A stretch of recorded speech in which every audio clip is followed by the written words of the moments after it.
Hello everyone and welcome back to my channel. Today we're going to be talking about an unsolved missing persons case that has left me with so many questions, and I know it's going to leave you guys with a lot of questions. Towards the end of this video, I will be talking about different theories and what people think happened. I'm very excited to talk about these different theories because the theories are just endless. Thank you guys so much, and let's jump right into it. Brian Shaffer was someone that everyone thought had it all. He had a beautiful girlfriend, he had a family that loved him, and he had a very promising future. In 2006, Brian was a 27-year-old med student who was in his second year at the Ohio State University.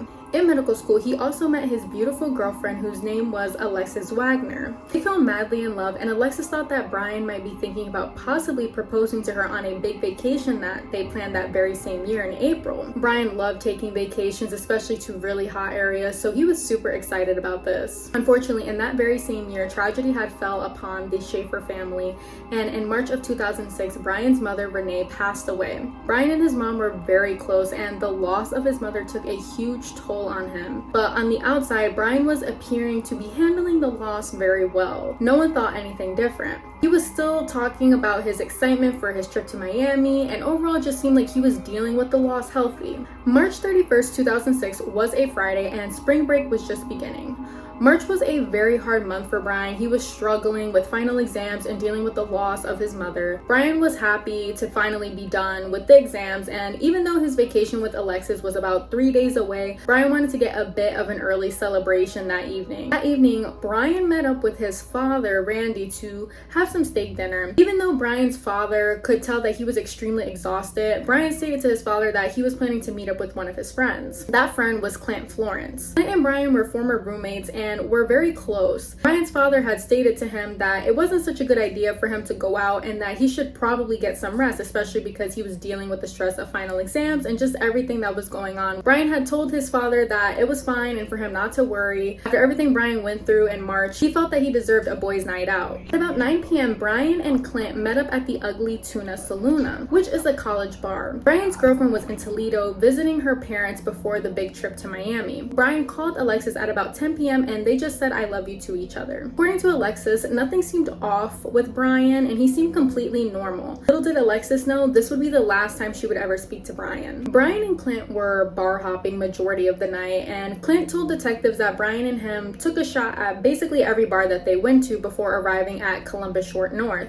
Here, Clint and Brian met up with one of Clint's friends, which her name was Meredith Reed. All three of them decided to make their way back to the Ugly Tuna Saloona for one last round of shots. They arrived at about 1:15 a.m. and about 45 minutes later, when the bar was closing, both Clint and Meredith realized that Brian had gone off somewhere. The pair tried calling Brian multiple times, but Brian just did not answer. They decided to wait outside the bathroom for him, but when he didn't come out, the pair had just assumed that Brian had went home. After not knowing where Brian was, both Alexis and Brian's father, Randy, tried calling Brian constantly over the weekend, but Brian never answered. On April 3rd, when Brian missed the flight to Miami, they reported him missing. Brian's father was really starting to be concerned at this point, and he just lost his wife and now his son is missing. So we can only imagine the mixed emotions that Randy is feeling right now. Where is his son?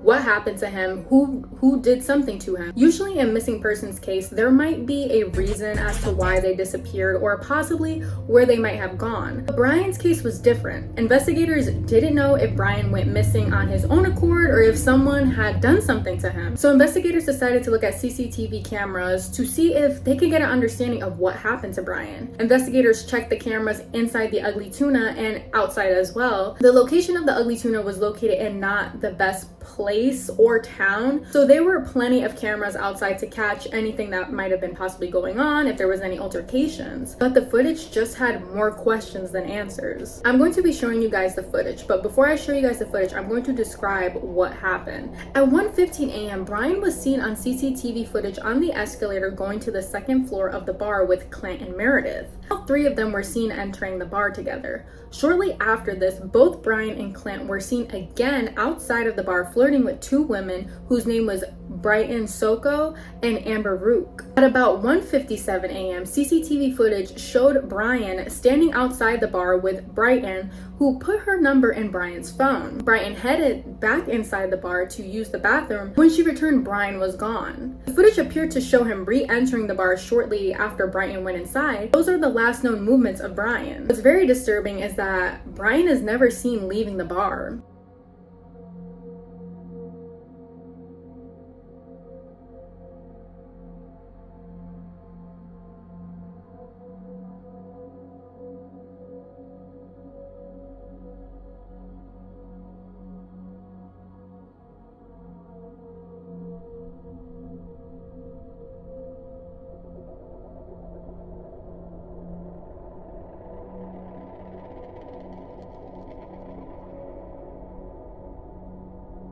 At 2 a.m., when the Ugly Tuna closed, the cameras captured the flood of people leaving and going into the escalators. Investigators were able to identify everyone who left the bar that night, and Brian was definitely not amongst them. Footage from the CCTV cameras outside were also looked at, but there was still no sign of Brian. All of the local hospitals were checked and shelters were checked. Investigators even checked sewers to see if they could find a trace of Brian. They even brought in cadaver dogs and put up posters, and even a reward was put out for any information on Brian. After investigators did this, there were possible sightings of Brian in Texas, Michigan, and even Sweden. All of these were thoroughly investigated and found out to not be true. After Brian disappeared, his apartment was broken into, and this gave investigators hope maybe this had something to do with Brian's disappearance. Maybe this person knew about Brian's whereabouts. They thought that maybe it could just be connected to Brian's disappearance. Unfortunately, it had no connection to Brian's disappearance and just so happened to be a coincidence. After Brian's disappearance, Brian's girlfriend Alexis called his phone every single night, and her calls never made it through except for one night. 2 months after he vanished, his cell phone actually rang a few times before it disconnected. Upon investigation, the phone company has stated that it could have possibly been a cellular glitch. Brian's cell phone pinged in Hillard, which was about 14 miles away from where he went missing. Since Brian's disappearance in 2006, his cell phone has never been used to make any calls, and his credit cards have not been used either. Sadly, to this day, no one knows what happened to Brian. There are many theories in this case. First one is that Brian was met with foul play. Maybe he made the wrong guy mad, maybe he looked at someone wrong, maybe he went down the wrong street, or took a wrong turn on his way home. Of course, things like this happen all the time. The CCTV footage to not catch any altercations or Brian leaving the Ugly Tuna, it's highly unlikely that something happened to him if he left. Even people that worked at the bar and people who were just in the bar claim that they never saw Brian get into any altercations that night, and Brian was also known not to have any known enemies. So this theory right here, it would have made more sense if there was some type of camera footage of Brian leaving the Ugly Tuna, or if there was camera footage inside, or if somebody remembered a fight breaking out, but none of that happened.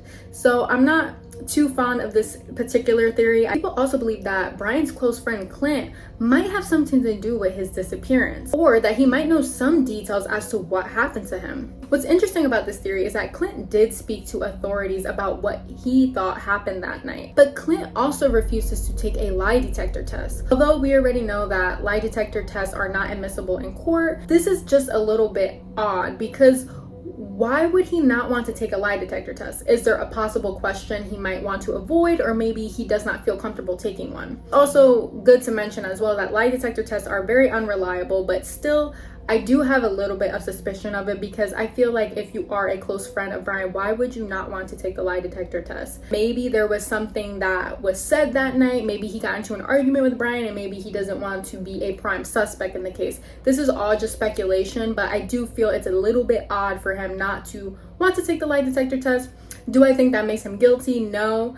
But it is odd. People also theorize that Brian might still be inside the Ugly Tuna bar, and that somehow he died after all the customers left, likely in the bathroom. The theory goes like this: that the bar was terrified of a lawsuit, so the owner and staff switched off the security cameras inside and outside of the bar, and even tampered with CCTV footage, which was already recorded, and had hid Brian's body under the floorboard or possibly in the walls. People believe that this is why Brian was never captured leaving the bar. bar. But this theory might just be a theory because investigators searched the bar thoroughly and did not find any trace of Brian anywhere. If the bar did hypothetically erase the CCTV footage outside, how would they be able to get all the other businesses outside to erase their CCTV footage? Also, how would they be able to get their staff to commit a crime along with them? I just feel like this theory just doesn't make sense. At first when I heard it, I was a little bit like, okay, I guess this theory kind of sounds good, but then I really sat there and thought about it and was like, I don't believe that this happened. And the last theory is that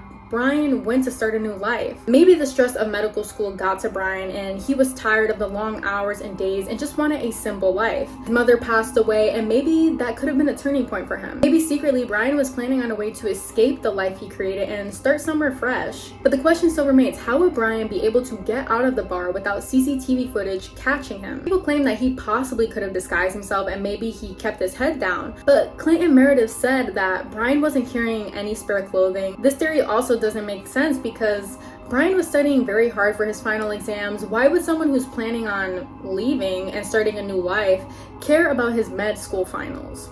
And Brian didn't even take his car with him. That seems like one of the most important items to take if you're planning on starting a new life.